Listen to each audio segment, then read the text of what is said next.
सुनहरे गोबर की कथा। एक बार की बात है, किसी शहर में एक बड़े से पेड़ पर एक पक्षी रहता था जिसका नाम सिंदूक था।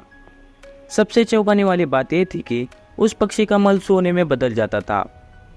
यह बात किसी को भी पता नहीं थी। एक बार उस पेड़ के नीचे एक शिकारी गुजर रहा था। शिकारी उस पेड़ के नीचे आराम करने ठहरा। वो आराम कर ही रहा था कि इतने में सिंदूक पक्षी ने उसके सामने मल त्याग कर दिया। जैसे ही पक्षी का मल जमीन पर पड़ा तो वो सोने में बदल गया। ये देखते ही शिकारी बहुत खुश हुआ और उसने उस पक्षी को पकड़ने के लिए जाल बिछाया। सिंदूक जाल में फंस गया और शिकारी उसे अपने घर ले आया। पिंजरे में बंद सिंदूक को देखकर शिकारी को चिंता सताने लगी कि अगर राजा को इस बारे में पता चला तो वो न सिर्फ सिंदूक को दरबार में पेश करने को कहेंगे बल्कि मुझे भी सजा देंगे। ये सोचकर डर के मारे शिकारी ने खुद ही सिंदूक को राज दरबार में पेश कर राजा को सारी बात बताई। राजा ने आदेश दिया कि सिंदूक को सावधानी से रखा जाए और उसे अच्छे से खाना भी खिलाई जाए।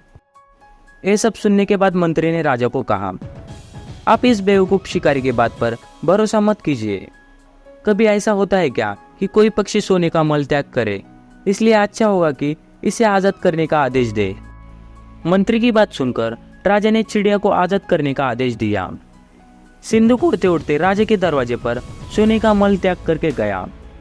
यह देखते ही राजा ने मंत्री को उसे पकड़ने का आदेश दिया, लेकिन तब तक वो पक्षी उड़ चुका था।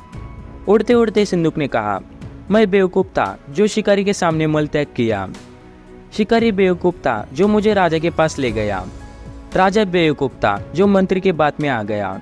सभी बेवकूफ एक जगह पे ही है। कहानी से सीख, कभी भी दूसरे की बातों में नहीं आना चाहिए और अपने दिमाग से काम लेना चाहिए।